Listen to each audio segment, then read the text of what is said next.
I'd spent the first part of my life trying hard not to be any kind of cog in the machine. I spent it out in the woods, like you see here. And I think the reason why things changed so completely for me was the consequences of not being a cog in the machine. I think when the brain started coming up with chemicals that adjusted thought, or insanity, or poor impulse control, or any kind of antisocial behavior could just be stopped. Just take a pill and it stops. I think we all thought that was awesome. And then the world got chopped up into little boxes. You couldn't go anywhere. People started to panic in their little box. Too many people. Too many people in the little boxes. And you could just, take a pill. No more panic. Ever. Never ever panic again. And then there was, people's desire to try to escape. Well then you would be given a pill, and you wouldn't desire that anymore. And so I hid in what was left of the forest. Essentially, it was another tiny little box. I didn't try to escape it. And then I was picked up by the trackers.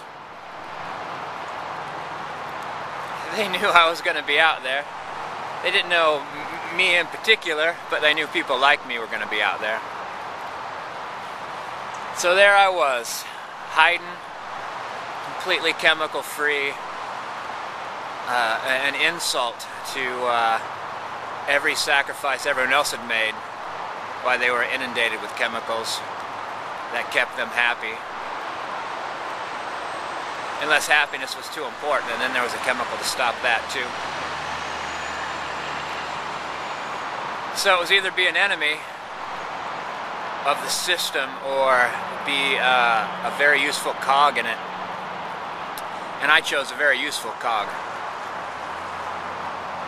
Part of me wondered if I was being a coward. But I think it's an act of bravery to do whatever it takes to keep the self intact, to keep who you are, who you are. You give up on who you are and you've committed suicide.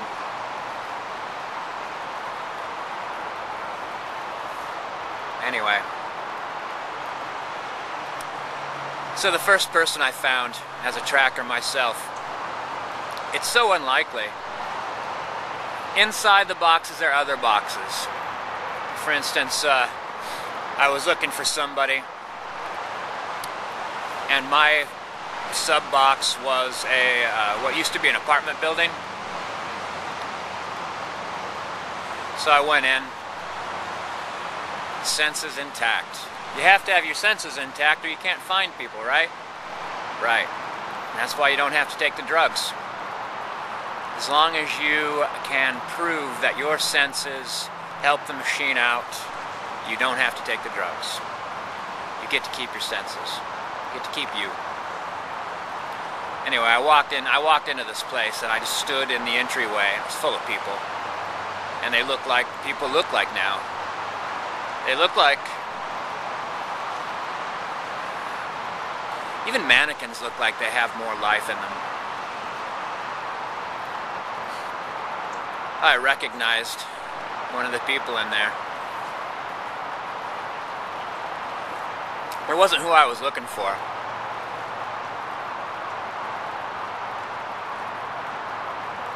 And I said, "Ma'am, are all the staircases like this one?" It was a bad one. And she said yes, and she said I could see a smile in her eyes.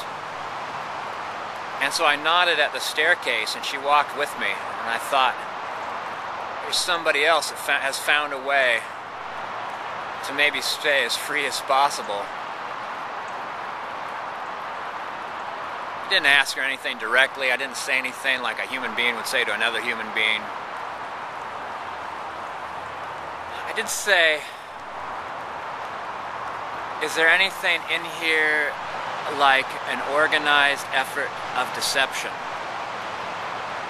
She said no. So I stopped looking at the walls, stopped looking for hidden panels, bits of floor that would come apart, or false ceilings, any structural, unimportance, or important because it doesn't belong. I just started moved away from the woman that I recognized. Talking to her wouldn't help me any, and might bring her to someone's attention. Be no good. No good for the people around her, no good for the people I worked for. No good for her. So I moved through the apartment and building, and I was walking up a stairwell, and I saw someone laying on cushions. The cushions were dirty on one side and clean on the other, and the dirt was smeared on the wall. The cushions had just been moved there. Cushions had been somewhere dirty for a long time. If they were in that hallway, people were using it to sleep on, they would be dirty all over, or they wouldn't be wiping dirt on a clean wall. A wall free of lint. So the cushions were red. I looked for a red couch, and I found a red couch. And I grabbed one side of it, pushed it over. It was heavy. And the person I was looking for was obviously wrapped up in the blankets, pretending to be cushions. And the blankets wrapped around them. And they tried to roll free, and I used the couch to pin half the blankets. I used my feet to pin the other half. And then I just kind of froze. It was her hair.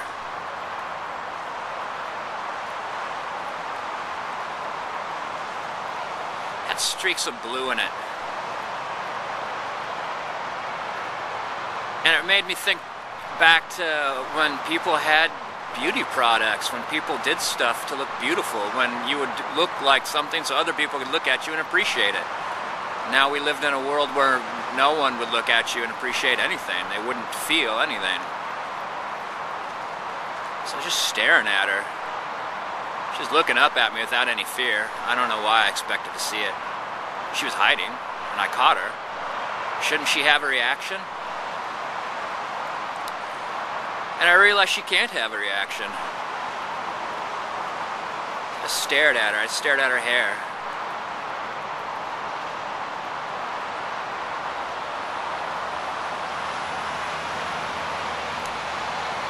So one of the commanders came in.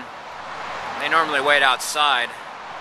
I expected some sort of armed force inside, but I expected them to wait.